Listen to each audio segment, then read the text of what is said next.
And now, it's time for another Dice Tower review with Tom Vasel. Today we're talking about Super Showdown. Now, Super Showdown is a very small little game, and if you look at the cover, you'll notice that the cover itself is meant to look like one of those very old comic books. We're not talking about the comic books here on my shirt. We're talking about the old comic books from way back when, and you know, where they had a little bit of a superpower maybe, or maybe they were just a really trained acrobat fighting a sinister villain. And that's the kind of feel this is. Now, this is actually a fairly abstract game. It's for 2 players. It's very quick. Let me show you how to play, and then we'll come back. You can see that the board here is very, very small. Here's my hand for emphasis to show this is one of the smallest boards of a game I've ever seen. But in this game, one person is going to be the superhero, who you can tell with his cape flowing behind him, and he's a very strong, if not the brightest superhero. Then we have the villain, whose name is Grumble, because apparently that's all he ever does. What you're going to do is you're going to have a bunch of cards here, and there are cards for the villain and for the superhero. Okay, they start at 1 and they go all the way up to 18, although they're different numbers for the different folks. The superhero has his numbers slightly higher. If you notice, he has 18 while the villain has 17. The villain has the lowest one, which is a 1. Some of the cards have decoy on them, and one of the villain cards has a ray gun on it. Okay, other than that, the cards are just a number with the artwork in the background. And what you're going to do is you're going to shuffle the cards up, and each player is going to get 9 of these cards at the beginning of the game. So 1, 2, 3, 4, 5, 6, 7, 8, 9. And I turn these cards over, and I sort them out by color. And I see that I have 1, 2, 3, 4, 5 of the green cards as opposed to 4 of the white cards, so I'm the villain. Now that mix could be any way. You know, I could have 6 villain cards, 7 villain cards, 8 villain cards, or 9. But no matter what, I'm going to be the villain if I have more villain cards. And so you don't have to show each other what cards. You know instantly when you draw the cards whether you're the villain or the hero. Then you're going to start a match. So the villain goes first, but each round is the same way. First, I would roll my die. And if you notice, there's the villain side of the board here, 1 through 6. By the way, you start on these spots here. So I put my die there. Now, that means there's going to be something is going to happen. The instance of where the event of interest is going to happen in this column. I do not know what row it's going to happen in yet. Before I do that, I can move. I can move 0, 1, or 2 spots.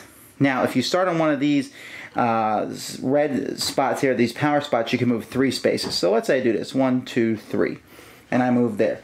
Then the hero moves 1, 2, 3, because he's also on the same spot. Now, normally you can only move 0, 1, or 2 spots. Then each of us is going to take a card from our hands and play it face down. You can play a card from either color. It doesn't really matter.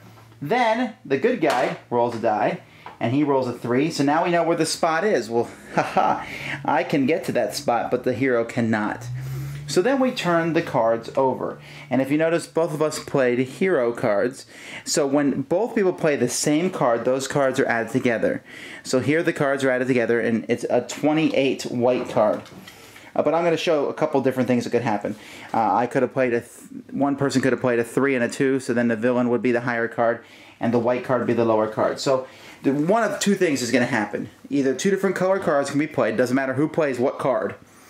And then one card becomes a higher card, the other card becomes a lower card. Or both players play the same card, and in which instance that becomes one large card. Now, the cards resolve depending on where people are. In this instance, one guy is at the location of the mayhem. That's what this spot is called, where the 2 numbers coincide. And when one person is there, the person who is there picks which card is defeated and which card is victorious. So since the bad guy is there, he says this card has been defeated. Okay? If both of them had been at the same spot, then that would, by the way, is a battle of speed. If they're both at the same spot, then both of them can play. You look at the cards, and the high card would win. So let's say the 3 and the 2 card had won. The high card would have gone to victory, and the low card goes to defeat.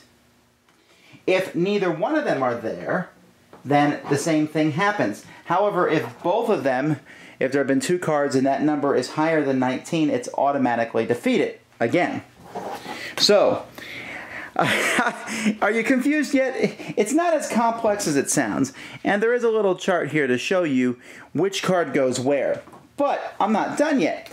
If, when you're in the same spot, the villain plays the ray gun, he automatically wins, unless the hero has played a decoy card.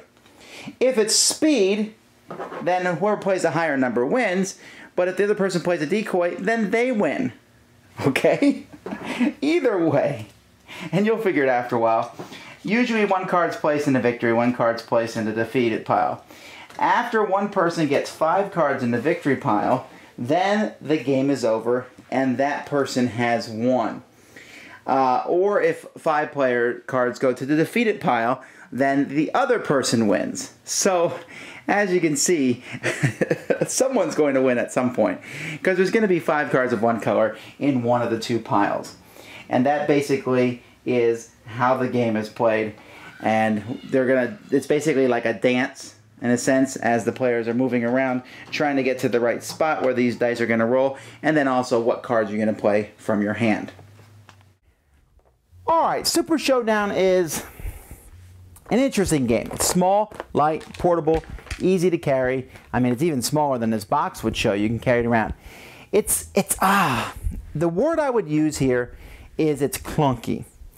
The rules could have been better written. They wanted to write them in comic book font and mix examples of how to play, and I was kind of cross-eyed, and I shouldn't be. But the game is simple, but it doesn't feel simple. You know, I've played a lot of games that are the opposite, games that are complicated, but when you play them, it's, oh, this makes sense. Here it's like, okay, if we're not in the same spot, we do this. And if we do this, this happens unless this. If we are in the same spot, we do this. And if you play this, this happens unless I play this. And it's not that intuitive. Maybe if you played it 6, 7, 8, 9 times in a row. I mean, you can play several games in a row. But each game is a little slower than you think, and sometimes it doesn't feel as strategic as you want it to. Because you're moving and all that, you're playing cards, and you kind of, sure, you can figure out, you know exactly what cards your opponent has because they are the cards that you don't have, and there's that niceness to the game. There's a bit of theme in there, and you're trying to outguess your opponent, but the whole thing just doesn't solidify into a great game. I'm not saying it's a bad game. The game itself is fine. It's just that I was left wanting. And I was left a little time like, why are we doing this? This is a 2-player game, and I almost felt sometimes like it was a little bit of work to play through.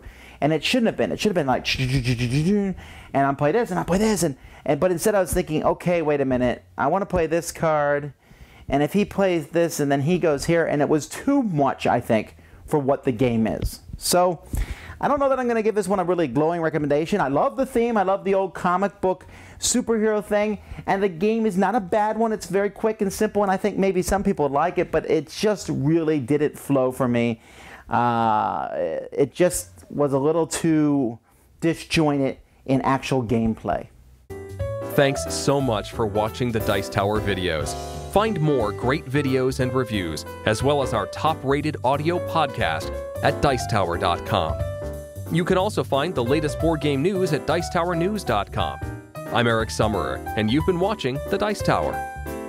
The Dice Tower is sponsored by Fun Again Games, the world's best game source. Fun Again Games has over 5,000 games available. Check them out at funagain.com.